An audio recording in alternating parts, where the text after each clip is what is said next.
En 1954, la République démocratique du Congo avait les mêmes conditions d'études que celles offertes dans les grandes universités des États-Unis. Après 32 ans de dictature, plus de 17 ans de guerre, arrive la misère.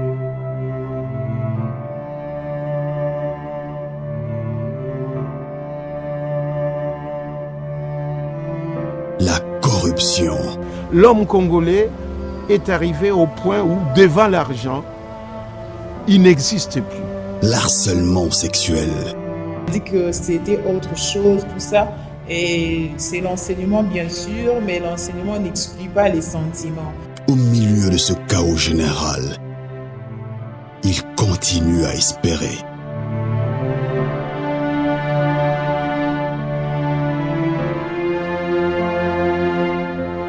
I still believe there is a bright future for the Congo. Un film produit par Congo Mikili Cinéma, par le même réalisateur du documentaire, Mamadou Ndala. Hope in Darkness, l'espoir dans l'obscurité. Disponible en vidéo, en demande sur Congo Mikili à partir du 1er mai 2015, à seulement $4. Bote bande ko balandia www.congomikili.com. En tout cas sengo mingi yoye baboza wane belé pona kolanda biso ndenge bozo mona tozali na parlement debout et à victoire toye kosolo na bango concernant actualité et ozali na kati ya mboka na biso Congo pe kosolo na bango par rapport ya makambo zali koleka na kati ya parti politique o munene toyebi ya UDPS. En tout cas tozali na bande ko nangai boyebi ba mesana koloba na micro na biso ya Congo Mikili. En tout cas na bango nde tokozo a plus éclaircissement et belé tokomeka un peu koye vraiment makambo belé peut-être ozali ko ignorer to éviter na nous en tout cas na bangonde ba komeka un peu ko faire comprendre biso ko éclaircir biso sur tous les points. Tout le monde na ba journaux lelo ba komi conditionner bolingi na nous dialogue ezala avant ba élection. Pourtant to moni bozala ko kota moi makambo ya ba élection bozali ko tu as déjà ba candidat na bino bozali déjà ko salama aligné quoi bozo kende vers ba élection mais bozali ko conditionner toujours dialogue pour na nini eza pourquoi merci mama journaliste na mutuna na yo mais nazali ko kama koyoka keno IDPS za ko conditionner dialogue avant les élections mais na yebite ceux qui ba collègues journalistes bakotaki na source baya kotuna biso soki makanisi na biso eza lolenge nini. D'abord contentieux à 2011 ya élection à 2011 esili nanu te boni tokende na maponami mususu soki contentieux wana esili te na même loi électorale na bango balobi boki kokende na échéance moko te soki contentieux moko songolo esili te. Donc biso to conditionner loko moko te biso tomoni ete avant tokende na likambo songolo pakala tosilisa nano ya kala. Donc le 28 novembre 2011 il y a eu des élections.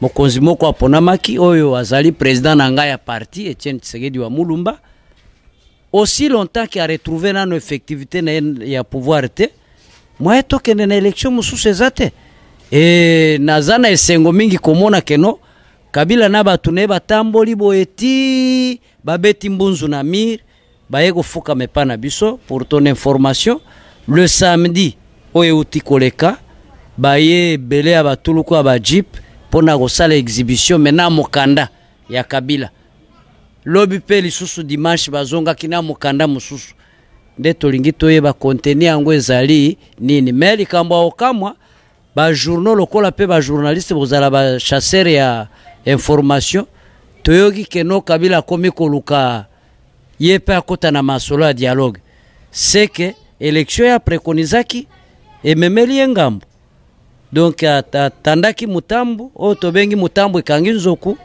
mutambu yango moko ekangie donc to conditionner te ezali la voie obligée poto kene na ba élection moko apaisée. Mais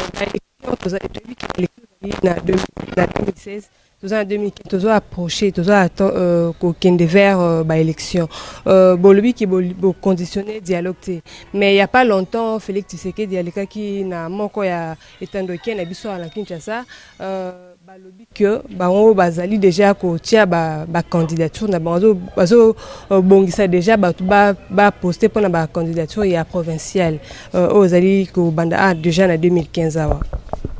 Merci beaucoup mbo.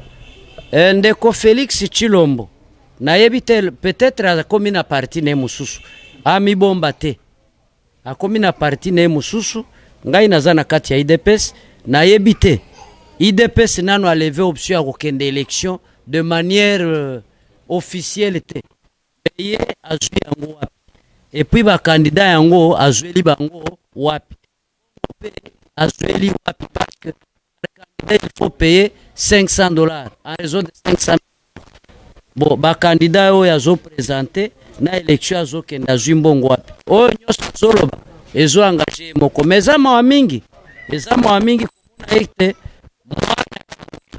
akomi koloba maloba à l'encontre ya maloba papa na ye papa na un certain 21 février 2015 awa alobi asengi na communauté internationale va convoquer dans l'immédiat dialogue conformément à la résolution 2098 et sa faiblesse ni compromission mais ye maloba wana azweli yango wapi c'est que il n'est pas dans la même lignée que son papa.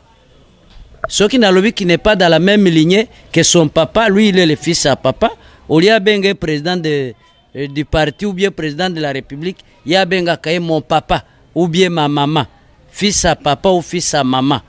Donc biso toza kuna te to engager pe polémique na yete, ye lokola sa komi na parti na ye na ba candidat na ye, ba kende meto ebite.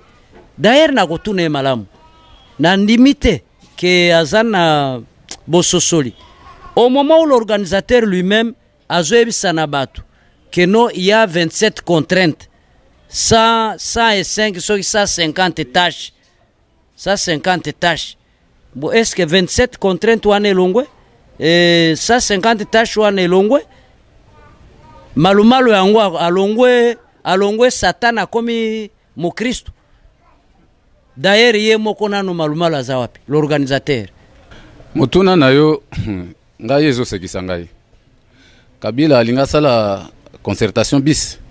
Parce que ko sala dernièrement na palais du peuple là. Nyon so na ezaki pona ko contourner dialogue. O ezalaki ndeko na nga otiko lo bango na résolution 2098 na Addis Abeba. O yakenda ko signer. La raison pour laquelle Nazaraka fier vraiment na président Nanga Tshisekedi, c'est un visionnaire. Démocratie, développement ya mboka et vandaka ce qui démocratie ezali, ce qui paix ezali. Maintenant azo concilité UDPS, azo concilité MLC, peut-être na ba parti politique mususu. Alingi asala nini? Est-ce que c'est lui qui va convoquer ce dialogue ou bien c'est la communauté internationale? Lorsque mon président ndenge ndeko utiko loba le 21 février 2015 na Bruxelles, à l'objet j'ai donné une feuille de route à la MONUSCO et à quelques pays membres de la communauté internationale pour convoquer le dialogue. Batuna qui makambo ya élection parce que na oya na mutuna élection parce que na oki opposé ndeko nanga. Il n'avait pas répondu. Mais Kabila azoluka concertation, azoluka dialogue, ce n'est pas lui, il n'a pas cette qualité-là. Il y a convoqué dialogue. Convoquer dialogue nanani. Nous avons le problème de 2011. C'est ça la solution, la clé. Oui, Zalina Katamboga Nabiso. Le peuple congolais avait voté M. Tshisekedi comme son président. Aujourd'hui, Kabila, c'est un usurpateur, Andima, qui a botolaki pouvoir de Tshisekedi, et c'est maintenant qu'il faut rendre le pouvoir Rwanda. Et comme ça, l'UDPS, avec le peuple congolais, dans son entier, dans son ensemble, de Tokokako, rétablir la démocratie et la paix à Congo. Voilà. Kabila Wazo Salwa n'est pas tergiversation. Il n'a pas cette qualité-là de convoquer le dialogue. Voilà, émissaire, il y a Otoebi qui a côté de la majorité, Batindi et le président Tshisekedi. Parce que Otoebi qui président aza awate azali kuna na poto. Donc c'est que mutu wana pe batindi aza pe kuna na poto pona osolola na président yo omoni ilikambo wana boni. Maman, moi je regrette. Kabila, il fallait qu'il y ait vendre na banc aye ko la politique. Au moins loko soko zoli ngona katikati. Okoyeba ko memango malamu. Ezaneti lelo yoza no mpiake. Mais basimbi sur $100,000 ou bien $1 million. Ozwa bobela liboma. Eza loko la ye. Pouvoir ou ya yebi meyandre pouvoir te. Azweli pouvoir na katikati. Et maintenant azoyeba abandela wapi akosukela wapi. Émissaire atindi émissaire pa wapi. Toyokinde kwa utukolo bakendo bakendaki na permanence kuna. Na moi ba fuite d'information toyoke mavungu a répondre ba que no ezana Trump na yete ezalinde na mokonzi ya parti nde makambo na esengeli nde yemoko a répondre. À côté d'un émissaire par rapport à pour pas répondre qui va lui maman mutuna ndezo pesa ngakanda. Donc avant d'en avoir émissaire na ye azelande mokolo dialogue kokota akozala en face na Etienne Tshisekedi. Ayebisa ndenge ya ganyaki Tshisekedi ayebisa yependenge ganyaki. Parce que il faut qu'il y ait des preuves. Pour amener biso mandat presque mandat mobimba depuis 2011 à 2016. C'est aujourd'hui qu'il se rend compte qu'il est incapable de gérer le pays. Maintenant, il faut se retrouver autour d'une table. Mais tant que Tshisekedi à l'Obaka en 2008 à Bruxelles, le 1er novembre 2008, pour trouver une paix durable au Congo, il faut que le peuple congolais se retrouve autour d'une table ronde internationale. Je précise, internationale, pour signer un accord de paix. Les mains des consorts, tous les charlatans qui sont autour de Kabila, Bakriaki, Lobaki, n'importe quoi, c'est Tshisekedi qui cherche des conciliables pour se positionner politiquement. Mais 5 ans après, qu'est-ce que Kabila est allé faire à Addis Abeba? Il a signé un accord en présence de Ban Ki-moon, en présence des présidents de l'Union africaine, en présence de tous les membres des organismes internationaux, avec les pays voisins. Oh, baza même pas signataire et à traité de Rome. Bah impliqué Bango Nakatia accord wana. Pourquoi? Parce que des ordres de Salamina Est, les Rwandais, les Ougandais, tous ces mafieux internationaux. Oh, bah, Mbutu Nakata RDC, il fallait qu'il y ait un accord. Bah, signé accord wana. Et aujourd'hui, il y a un accord wana des accords, dialogue et quota. Pour na kosi sa mubulu nyoso to Kabila. Jusqu'à présent, na yesa batu wazo kufat. Basali ko boma baza ko kata batu. Où est l'autorité de l'État? Parce que dans la résolution 2098, les alliés ont recommandé restauration de l'autorité de l'État et puis restructuration des institutions. C'est ça le dialogue au Kabila a évité pour convoquer les concertations du palais du peuple. Et aujourd'hui, il continue avec les mêmes bêtises croyant qu'il allait encore réussir son coup. Non, nous disons non. Nous, l'IDPS, nous sommes là. Et maintenant, il nous a retrouvés dans son chemin. Il croyait peut-être nous contourner, mais nous sommes là. Et nous sommes vivants. Voilà. Merci beaucoup, Tozaï Kokoba, na masolo na biso. Question na président Yemoronde a ko meka un peu ko expliquer biso ko biso ko répondre biso par rapport ya moto no ngana ko tuna eto ebi ke Valentin Mubake azali awate azana poto azana mboka oyo président Etienne Tshisekedi azali mais alingaki akufala akutana na président mais président aboyi bakutana na ye aboyi ko recevoir ye moto na ngezali nanu pourquoi président aboyi ko recevoir Valentin Mubake. Maman merci nazo corrigeant d'abord au poser question Mubake aza jao afutami na musalo asalaki conséquence ya cause yemoka semaki c'est dire monsieur Mubake bayambi ete na mabe mo rasalaki na mboka na biso na Kinshasa afungolaki bikuki ya lopango na ye asangisi lisanga mo kuna babengaki on lisanga non statutaire na lisanga wana bango moko bayebisi biso boy babengi on na lobi na lopoto notre groupe n'est pas statutaire point virgule mais nous constituons un mouvement qui veut renverser l'ordre établi par la hiérarchie. Ah, maman, Moutaloba qui est un juriste, hein, Guy Bao. Moninga ya to Motobo Sangrana Mubake, monsieur Mubake. Tango lobiango, tozi ba texte le go parti na biso. Na statut, dans le règlement de l'intérieur, on a 4 kuna. Lilobana ezaki kilo. Soro lobi que bo renverser ordre établi par la hiérarchie. Bozui statut na règlement de l'intérieur. Règlement de l'intérieur est rappelé biso lobi na biso boy. L'UDPS est composé de les références dans le statut article 15.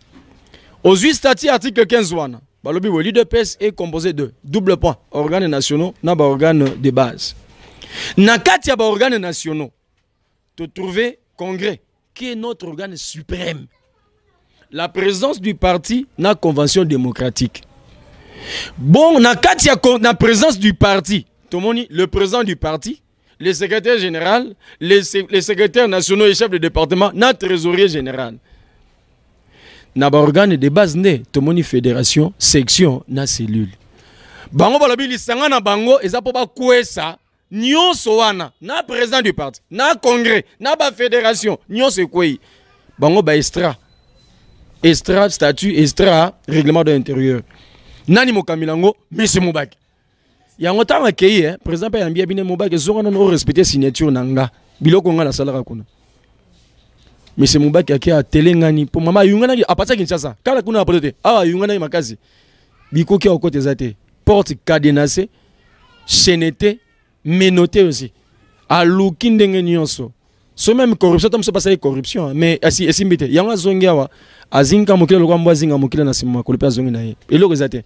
Aye choisi déjà apasa Kinshasa. Pe a rechoue makazi. Voilà, motuna ya suka parce que tokomi vraiment na suka ya émission na biso moko abino oyo azalaki awa toyebi Meda azalaki président ex-président ya parlement debout oyo toyoki apparemment moi ba nungu moi ya pas ya semaine passée na yoki ondre bongaki bobunda moi ba tiraillement zo salama entre bino yango tolingi toyeba nanu eloko nini ezali koleka entre bino na ndeko Medar. Ex-président Medar tiraillement te mama ozope sanga malobo e pota musuna loba mabe mais na loba mabe te na loba eloko moko na koloba naza devant un fait ozope sanga makoki na répondre par rapport à une incapacité. Quand il y a une incapacité notoire, on doit trouver la vérité quand même. Monsieur Medar était président du Parlement de Victoire, incapable. Monsieur Medar était OPA, Fédération en Funa, incapable. À ça, ce qui s'est en la Fédération, attends, comment ça le rapport écrit. Tout le monde ça le rapport écrit. Tout ça, il a fui le Parlement par rapport à la commission, tout ça qui a pris en Italie, un groupe non statutaire. Monsieur Medar sera présent au Parlement. Il y a un Parlement, ni l'équipe dans le Parlement. Ah, attends, ça la commission. Et comment il y a débat? Tout débattre sur rapport à la commission. Mais dans ce groupe, aujourd'hui, donc, il malembe, mal poudre de scampette. Moutou a bien aimé, monsieur Medar, dans le Parlement. Tout ce qui est malembe, to komi, kokoma, vraiment, na suka. Il y a une émission, na biso, na une appel, ça m'a le bapé, pas bande comme ça, par rapport à la question, que poser président, moi, tiraillement entre Bino na ndeko Medar, bah, mais un peu expliquer, biso, bah, biso, et le koni, les alliés que c'est passé exactement. Bah, mais un peu biso, voilà, ndeko. Oui, merci, maman, pour la moutuna, au tuningaï. Il y a un des ya Congo pe ya Libanda Mboka. Nos frères à l'étranger que non Parlement debout victoire yangoyo. Nous sommes des combattants. Au lieu de combattre na nos Kabila, il faut tout ranger na ndako na biso, tu as propriété na ndako na biso. Toko vivre na banyoka na ndako na biso te. Yangonde to vandaki entre biso, to ranger makambo mabe osala na kati na biso. Problème oyo salaki ke lelo ba ndeko wana ba kendi ndeko Medar azwa ba neti ndenge ba bingala Satan lingi mukila na ba ange mususu akwena ba na mabile ezaki problème kaka ya ndeko Mubaki. Alors comme ba moni Mubaki plus que Tshisekedi parce que biso tu na IDPS pour na mibeko na IDPS na la personne Tshisekedi. Mais comme ba limba détourner loko wana eza sous Tshisekedi te comme mutu mususu biso to baki non. To baki non. Yangonde bango balobi non. Comment on va soutenir mutu mususu or Tshisekedi parce que bazo loba komba Tshisekedi na munoko. Mais na bizali le to na pratique. Ezali soutenir bazali ko soutenir. Yangonde omona ike non. Tant to vandi commission bango ba créer ki commission na. Tant to vandi to sali makambu nyonso wana commission ezu ba rapport par-ci par-là. To vanda siko entre nous maintenant to solo la to vanda to solo la to tirer compromis. To vanda raté. Et lukaka makelela fin de compte bango bakimi. Bakimi, bakei, bakei sala eloko na bango. Soutenant Mubaki. Soutenant Mubaki comme leur président. Parce que Mubaki, te yebakaye na tawana conseiller politique ya Tshisekedi. Mais oyo azo sala wana conseil ya azo pesa lango wapi.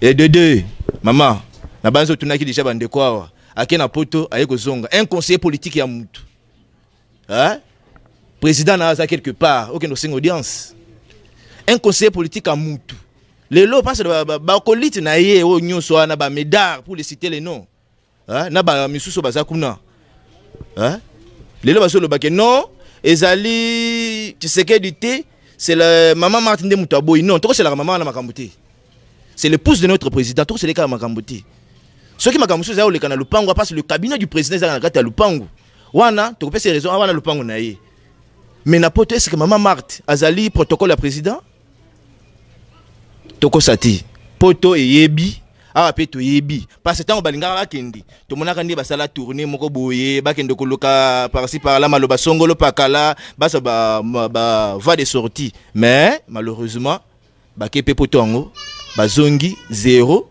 babeti poto ndenge baloba kifiringo na Swahili chijengo na chiluba et puis biso vraiment IDPS et le Parlement des Beaux-Victoires tout ça très à l'aise serein avec notre leader, notre président, que nous avons élu un certain 28 novembre 2011 comme président de la République démocratique du Congo.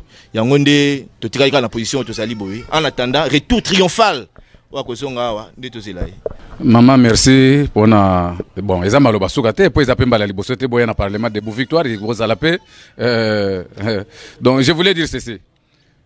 Pour na maponami, Félix Tshilombo. Tshisekedi, c'est le nom de son père, mais il s'appelle Félix Tshilombo. Tshisekedi, c'est son père, il s'appelle Félix Tshilombo. Belle élection. Comment est-ce que Kabila a rendu ridicule? Ce qu'il y a Kabila. Mais maintenant, Kabila cherche à convoquer le dialogue. Kabila a la capacité à convoquer le dialogue. Oyo, notre président du parti, notre président de la République, a réclamé que le dialogue, il faut salama. Après ça, même exemple, dans tous les pays du monde, ceux qui ont crise des alliés, on les résout toujours par un dialogue. Mais il y a ceux qui ont une vitesse, la TGV, tous ceux qui ont une élection, tous ceux qui sont alignés dans la provinciale, locale, patati patata. Et puis, c'est un peu ça qui est dans mon bec, pour retirer, je ne sais pas, qu'on appelle ça formulaire. Il faut ça là, l'accréditation, il y a le président du parti. Maintenant, le président est en Europe. Félix, à cause de la lettre d'accréditation, et pas Tshisekedi ou bien à cause imiter caché, il y a Tshisekedi ou bien caché, il y a parti. Vraiment, ils n'ont pas si vraiment à se comporter. Le coup là, moi, nous, à Koli, à combien de maturité politique. Mais c'est comme s'il est encore bébé. Un bébé politique, vraiment. Nous pensons Koli, pensons en politique. Déclaration news. Au moins, micro. Et Matissa Gekitsaka. Par exemple, papa na yasala kata, il y a 2 ans, le bagate. Banda piklaki.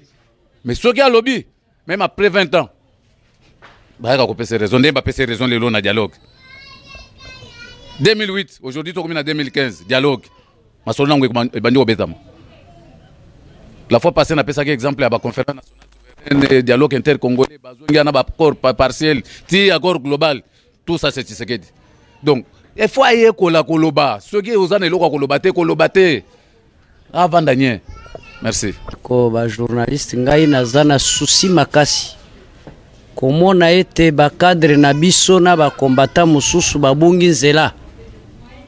Surtout na Koloba été président na biso azali pris en otage par sa famille biologique. Ezali hérésie. Na qualifié yango hérésie. Soki natanga ki interview ya Valentin Mubake na Belga oyo ye moko aza ko se contredire oyo alobi que no asenga ki se recours pas ya mama mais la même personne à prendre Tshisekedi en otage ok ko senga recours donc vous dites quelque chose de leur contraire na ko senga ba cadre surtout bande kuna biso ya poto ba respecter président Nabiso. Président Nabiso aza mutu ya kosakana na ete. C'est une icône. Icône basakana kana ete. Tshisekedi soki afandi kimia ebi pona nini afandi kimia. Et pour preuve, lorsqu'on s'attendait qu'il était malade, mais un certain 21 février, Tomoni abimi et ba journaliste balobi rentrée médiatique de manière politique. Qui s'attendait qu'à ko bimisali kamboyo ya keno asengi na communauté internationale va convoquer dialogue dans les médias. Donc Tshisekedi c'est un grand homme d'État ceux qui afandi kimia totika ko s'agiter. Oh la famille biologique, oh boy na boy. Quelle est cette famille biologique ba okokanga Tshisekedi en otage? Na statut na biso d'abord. Mama Martha okipaka poste ni na statut na biso. Félix Tshilombo okipaka statut ni na okipaka fonction na parti na biso. D'ailleurs, Yekuto Mawatro atiki nanu abandonné poste na Libanda akeko sala campagne na Est. Mais ayebisa batu nini oba yebisie na Est. Ndenge ndeko président Richard Aoutoloba amekola nanu papa na ye ameka ko changer. Il n'est pas encore trop tard. Azonga motu pour lelo histoire komi ko confondre ye. Bo meka ko tambola na ba micro baladeur. Bo meka ko jauger température politique par rapport à Valentin Moubake na Félix Okomona Keno baza de crescendo. Bangona baza na option élection, mais le président a une option ya dialogue. Mais maintenant, qui de na président a raison? Talasiko Kabila eko nguluma na makolo nanga ngai. Le samedi na moni ndenge basali défilé. Na miso nanga. Dimanche pe basali défilé. Mais toza bacha échaudé. Tozo zela. Mais avec notre Dieu, nous vaincrons avec notre chef. Et ça, dernier propos, parce que nous avons mis Kolébé, nous avons vu l'AI. Et puis parce que dans le président Nanga a joué fait la pouvoir, parce qu'après lui, nous avons appelé président du parti. D'abord, nous avons saisi pour l'élection. Les gens ne lisent pas les présidents et n'écoutent pas les présidents du parti. Le président avait dit ceci. Message le 1er janvier 2015. À l'objet, on ira au dialogue. Ce n'est pas une faiblesse ni une compromission. Pourquoi le dialogue? Le dialogue, c'est pour le rétablissement de la vérité des urnes avant d'aller aux autres échéances. Hein? Avant que nous soyons élection, d'abord, rétablissement de la vérité des urnes. Baeba, Nanyangwa Longaka le 28 novembre 2011. Kabila le sait bien. D'abord, 2006, il a répété. 2011, hold up, dans ma case, il y a Mindouki, hein, a pété. Et de 2 temps, parce que c'était les conseillers politiques du président. Moi, je dis c'était. Parce que pour le moment, je ne le compte même pas comme conseiller. Parce qu'on donne un conseiller, donne conseil. Lorsque le conseiller tergiverse et va à côté, il n'est plus conseiller. Donc, on ne le conseille pas comme conseiller. Même si on a conseiller, mais il est conseiller de qui? Il a donné conseil depuis quand? Ça fait combien d'années il y a un président qui a après ce conseil depuis quand? Merci beaucoup. Là, c'était un point. Qu'on mette point, point sur les i. De 3 plutôt, numéro. Mes numéros sont 089 63 79 190 081 47 35 220. Merci Biningi. Nabil Nosobozaki connecté et branché scotché na www.congomekili.com. Tokom Nasuka émission Nabiso. Je dis un grand merci à Yann Bala qui était derrière la caméra. Restez branché sur www.congomekili.com. Merci. En 1954, la République démocratique du Congo avait les mêmes conditions d'études que celles offertes dans les grandes universités des États-Unis. Après 32 ans de dictature, plus de 17 ans de guerre, arrive la misère.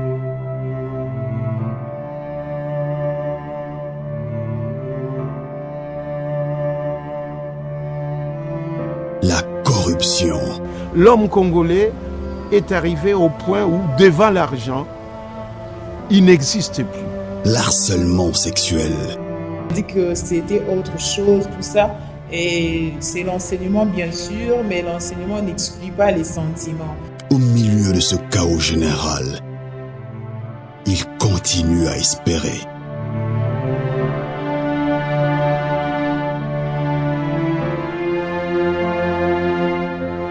I still believe there is a bright future for the Congo. Un film produit par Congomekili Cinéma, par le même réalisateur du documentaire, Mamadou Ndala.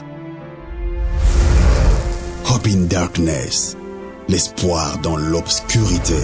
Disponible en vidéo, en demande sur Congo Mikili à partir du 1er mai 2015 à seulement $4.